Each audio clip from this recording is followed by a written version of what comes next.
Pigeon. एक समय था जब उत्तर अमेरिका का आसमान सचमुच अंधेरा हो जाता था। सूरज की रोशनी ढक जाती थी, हवा में पंखों की गड़गड़ाहट गूंजती थी और घंटों तक ऊपर देखने पर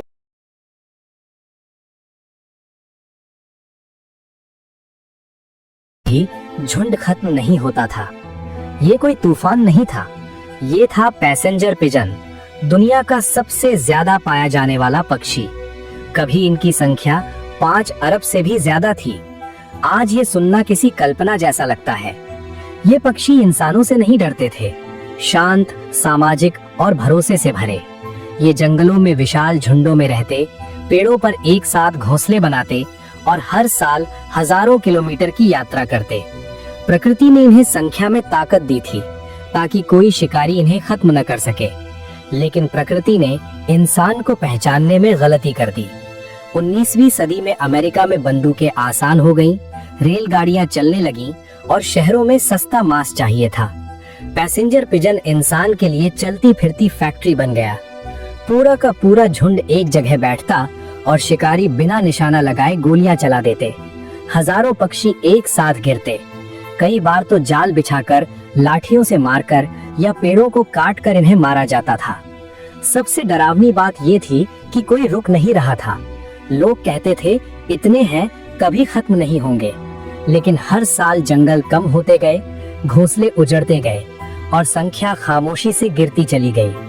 कुछ दशकों में जो आसमान कभी काला हो जाता था, वो खाली होने लगा। एक समय था जब भारत के पूर्वी हिस्सों बिहार, बंगाल और असम की झीलों और दलदलों में सुबह की रोशनी के साथ एक अजीब सी गुलाबी चमक दिखाई देती थी।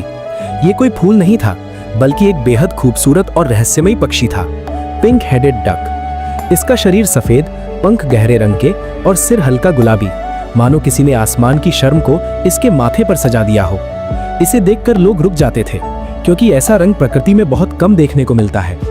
ये बतख स्वभाव से बेहद शांत और शर्मीली थी। खुले पानी में नहीं, बल्कि घने दलदलों और ऊंची घास के बीच रहना पसंद करती थी। इंसानों से दूर, भीड़ से दूर, एक खामोश जिंदगी। शायद यही वजह थी कि ये लंबे समय तक बची रही। लेकिन इंसान जहां पहुंचता है, वहां देर सबेर सब कुछ बदल जाता है। 19वीं और 20वीं सदी की शुरुआत में यह पक्षी शिकारियों की नजरों में आया। इसके अनोखे रंग ने इसे ट्रॉफी बर्ड बना दिया।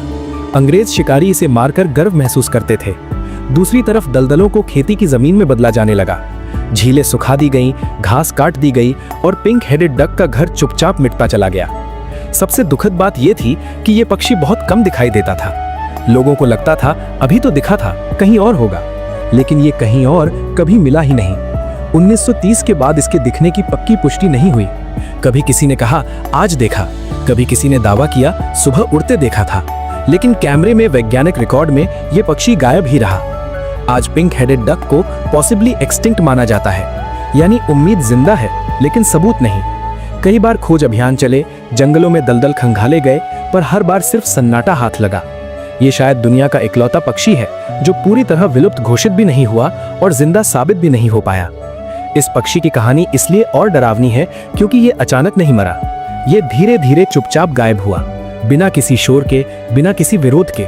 और जब इंसान को एहसास हुआ कि कुछ खो गया है, तब तक देखने के लिए कुछ बचा ही नहीं था। पिंक हेडेड डक हमें एक खामोश चेतावनी देता है, हर विलुप्ति शोर के साथ नहीं होती। ये था स्टेलर सी काऊ। ये जानवर न तो तेज तैर सकता था, न ही गहराई में गोता लगा सकता था। समुद्र की सतह के पास रहकर ये सिर्फ समुद्री घास खाता और अपना पूरा जीवन शांति से गुजार देता था। इसे देखकर ऐसा लगता था मानो प्रकृति ने इसे हिंसा से दूर रहने के लिए ही बनाया हो।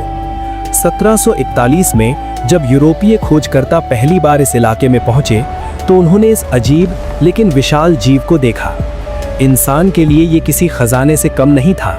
स्टेलर सी काऊ का मांस स्वादिष्ट माना गया, इसकी चर्बी से तेल निकाला गया और मोटी चमड़ी से नावों के हिस्से बनाए गए। ये जानवर इंसान से भागता नहीं था, न ही हमला करता था।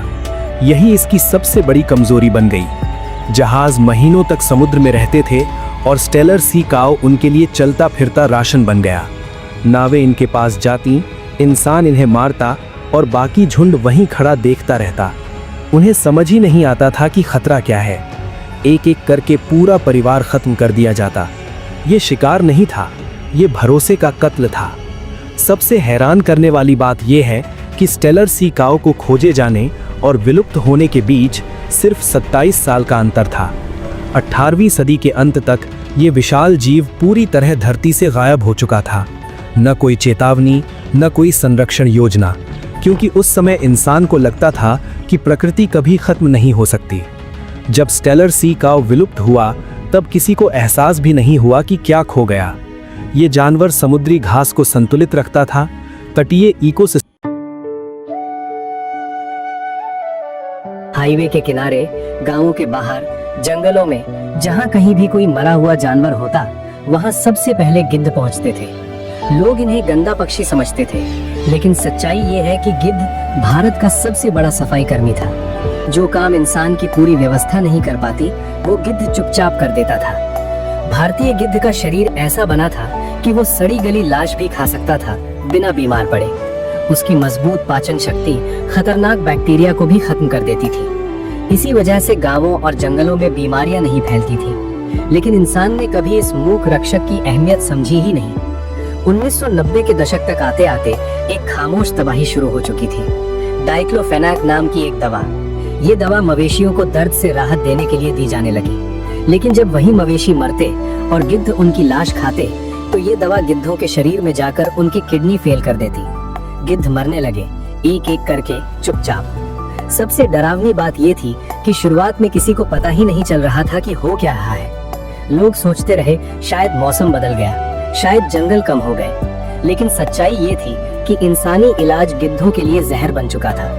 केवल 10 से 15 सालों के भीतर भारतीय गिद्धों की आबादी 99% तक गिर गई। जहाँ कभी लाखों गिद्ध थे, वहाँ गिनती के कुछ 100 ही बचे। ये सिर्फ एक प्रजाति का पतन नहीं था, ये पूरे इकोसिस्टम का टूटना था।